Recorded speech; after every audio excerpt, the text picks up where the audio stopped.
Welcome to NU 623 Adult Healthcare, Unit 1, Presentation 1. This unit is going to focus on cardiovascular disorders. I ask that you please read the correlating chapters in your text as stated in the course module and in the syllabus. The presentations are meant to be an adjunct to the text. They are not comprehensive, and your text has a great deal of information that's important for your full understanding of the subject matter and success in this course. Among the most common cardiovascular complaints you're going to hear about in clinic is chest pain, which death can occur in 34% of coronary events yearly, palpitations, which may be either an atrial or ventricular origin, syncope, which can have numerous etiologies, but cardiac-related syncope is the most ominous, dyspnea, which is going to be very prevalent too, but it can be very challenging to determine the etiology, leg aches, which can come from arterial or venous vascular disease, and peripheral edema, which is usually diagnosed via your history and physical exam and can also accompany many other disorders. Your patients can experience these cardiac symptoms without having a cardiac disorder, so it's really important that you do a thorough H&P and assessment and a workup to rule out those cardiac diagnoses first among your differentials. One of the most common conditions you're going to encounter in clinic is hypertension. Make sure you understand the differences in each type and your role in the workup, in the management, and the referral process. You'll need to refer to your text for this portion of the information. To fully evaluate hypertension, I want you to go to your text in table 35.1. There is information there about essential physical assessment components, abnormal findings, and diagnostic tests that need to be done for a thorough evaluation. Make sure you're looking at 2 blood pressure readings to confirm the diagnosis, and you're evaluating for target organ damage, which that table will tell you the different types of damage that you might see in each organ. When it comes to secondary hypertension, it's really important to assess it, figure out what the underlying cause is, and go ahead and treat that cause. And then in malignant hypertension, when the blood pressure is greater than or equal to 180/110 and you have target organ damage, you have a red flag symptoms there that require immediate assistance for that patient. 2 clinical practice guidelines exist and are used in the diagnosis and management of hypertension. One comes from JNC 8, the Joint National Committee, and the other one comes from the ACC-AHA, which is the American College of Cardiology and the American Heart Association. There are some major differences between them, and you need to know parameters for both your boards and in your primary care setting. Either can be used to guide patient care. Notice that on BP readings and comorbid conditions is how they base the ACC-AHA, and the JNC-8 is based on age, comorbid conditions, and blood pressure readings. For the ACC, there are 2 different levels that you're going to treat with. There's a stage 1, and there's treated under 2 conditions when you have a stage 1 blood pressure, and stage 2 is typically going to be treated with dual meds initially. Please notice too that in JNC 8 there is a difference between blood pressure hypertension diagnosis between a person who is greater than or equal to 60 years old and those who are less than 60, along with comorbid conditions. JNC 8 defines their initial treatment choices, first of all, based off of ethnicity. You can see African American patients are going to be given a thiazide diuretic or calcium channel blocker, and then all others are going to start with thiazide and then calcium channel blockers, move on into ACEs and ARBs. Please remember that you never use an ACE and an ARB together. One thing you have to consider too is the underlying disorders when making the initial selection. Example, if you have somebody with diabetes or they have proteinuria, you are want to consider an ACE or an ARB to help with the renal protection. If you have somebody who has comorbids of asthma or migraines, you might consider a calcium channel blocker to help with those conditions as well. And in heart failure, you're normally going to want the patient on a beta blocker. In your book on page 30 or page 467 to 470, you're going to see drugs commonly prescribed in table 35.1. So make sure you take a look at that for treatment preferences with specific comorbid conditions. The ACC divides their initial choices and their adjunct choices. You can see the list here on the ones that would be for each category. Ensure that you understand the side effect profile, contraindications, and the safety monitoring of all these classes. Remember, with the ACC, if you have stage 1 hypertension, you're going to start with monotherapy. So you're just going to go in this initial category here. If you do have stage 2, you're initially going to treat with 2 agents. In addition, African Americans are generally recommended 2 medications initially, even with the ACC, and that would be the thiazides and the calcium channel blockers. Lifestyle modifications are going to be an important management of hypertension. You're going to want to counsel your patients on these modifications to help reduce their blood pressure and their cardiovascular disease risk. You can see these modifications in the box on page 460 as well. Here are the recommendations for follow-up and referrals for your patients with hypertension. After 1 to 2 weeks after initiating any medications, you're going to want to check electrolytes for at-risk populations. At-risk populations could be those with comorbid disorders or medication interactions. Think about your patients with poor kidney function or the tendency to hold on to potassium for other reasons. 2 to 3 weeks after any initiating of meds, you're going to want to definitely recheck the blood pressure. Once they are doing lifestyle changes, you can leave them go for 3 to 6 months before rechecking. And then you're typically going to see your stable patients every 3 months for follow-up intervals. You might need to refer them to cardiology or nephrology if they have refractory hypertension. You have them on multiple medications and you're still not able to control it. If they have secondary hypertension and the source has not been found, or if they have comorbid conditions that are just going to increase their blood pressure and cause complications. You will refer to the emergency room for any kind of a hypertensive emergency or red flag symptoms like we talked about earlier with malignant hypertension and target organ damage. Red flag symptoms may be chest pain, severe headache, diplopia, or the malignant hypertension.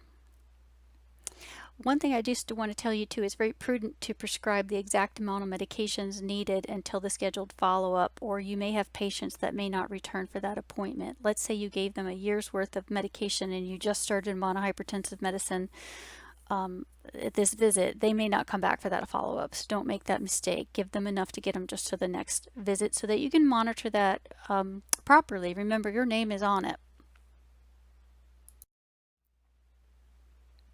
A significant portion of your population in clinic should have dyslipidemia because it's part of the metabolic syndrome, and it entails obesity, glucose intolerance, insulin resistance, hyperinsulinemia, and hypertension. It's a major risk factor for cardiovascular disease and acute coronary syndrome. So you should be screening your patients for this and monitoring them closely. Primary dyslipidemia can be caused by very rare genetic disorders. A familial or dyslipidemia is signified by an LDL greater than or equal to 190. Secondary dyslipidemia is actually more common. Here you have multiple causes for secondary dyslipidemia. You can see table 35.4 on page 474 in your book as well. It's really important that you assess for and you treat these secondary causes before you start initiating treatment for high cholesterol, because if you get the resolution on the primary problem, it could resolve the dyslipidemia. One of those examples that I see a lot of in clinic is somebody who comes in and presents with a new onset hypothyroidism and they have elevated cholesterol levels. And get that thyroid under control, and a lot of times that cholesterol will come back down. The first thing you're going to do when you're evaluating for a lipid disorder is to get a fasting serum lipid level.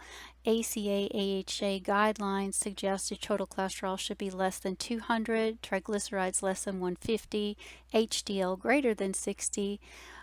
They don't have any evidence to support any target level of LDL anymore. Now what we use is the arteriosclerotic cardiovascular disease risk score, and you can find it at this link provided. You're also going to want to get a comprehensive metabolic panel and muscle enzymes. That is optional to be done at baseline. The reason why you want this is you want to make sure liver function is good before you're even considering starting them on a statin. You'll want to get a UA to assess for any nephrotic syndrome, and then you're going to want to get a TSH to check for secondary cause of hypothyroidism. On physical assessment, they may look totally normal, or you may be able to auscultate carotid bruits or see corneal arcus in the eyes or xanthomas on the skin. Your treatment for dyslipidemia is going to revolve around the fact that the patient may need to be either on a high intensity statin or a moderate intensity statin, and I'll have you see drugs commonly prescribed in your book on table 35.2 on page 475. The statin is the drug of choice. Again, the intensity is going to depend on several factors, including the LDL level, the comorbidities, the age, and that 10-year ASCVD risk factor rate. High-intensity statins can expect to reduce the LDL by 50%, whereas moderate intensity statins will reduce between 30 and 49%. You do need to understand the side effect profiles and the contraindications to prescribing statins. Make sure you understand the patient education, especially dietary restrictions and safety and monitoring for statins.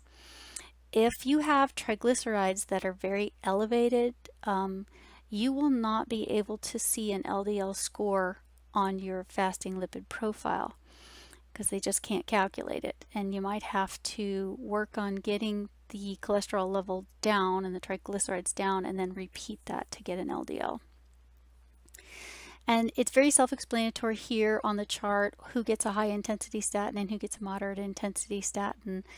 If you just read through there, pluses mean they're positive for the disease, minuses mean that they don't have the disease process. And then again, you'll have to use the ASCVD risk score. You can use that in an app. You can get right on your smartphone, and that'll help you to put all these pieces together. In fact, that app actually has all the prompts to ask, and you'll put in the age and the comorbidities of the patient, and it'll actually give you the risk factor, and it'll recommend management for you, so it's very easy.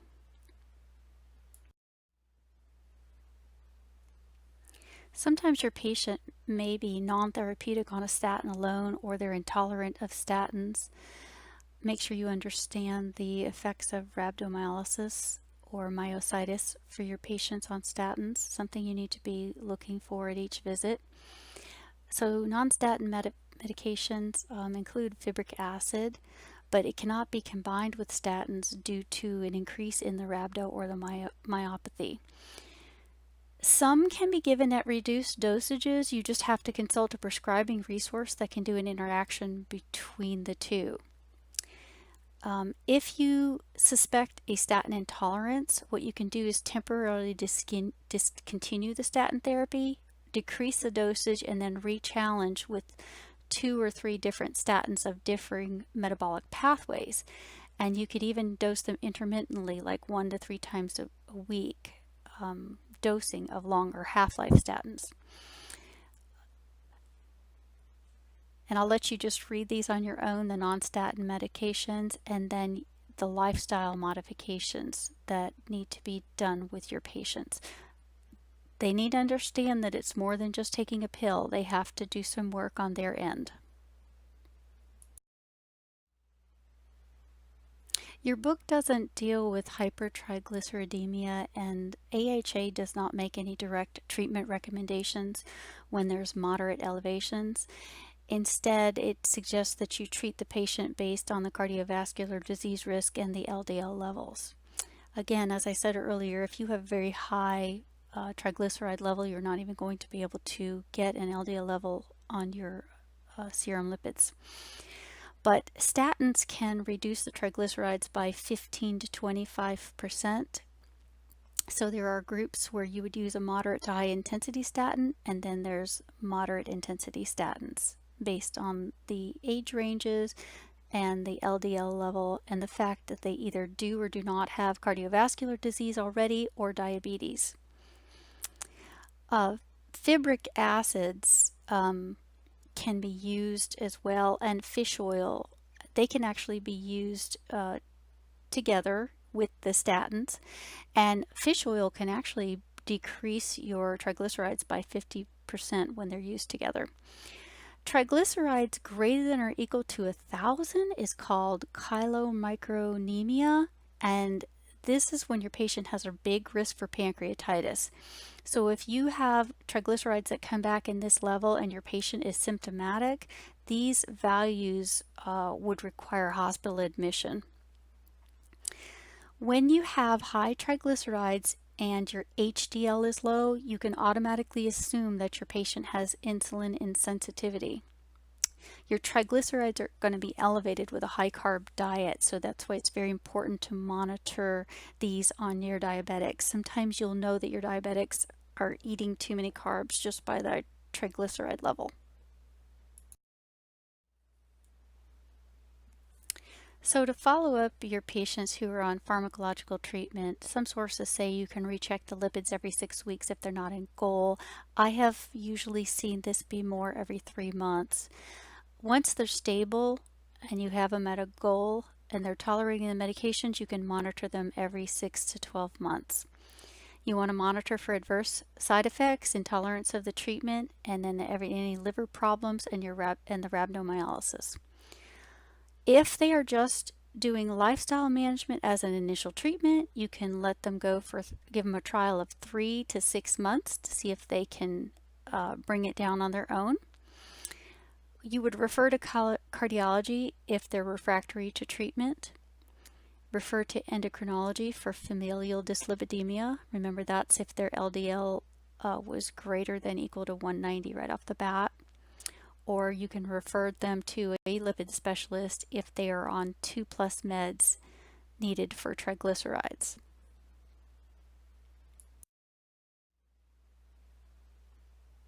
These are the references that were used in this part of the presentation. If you have any questions, please reach out to your course faculty.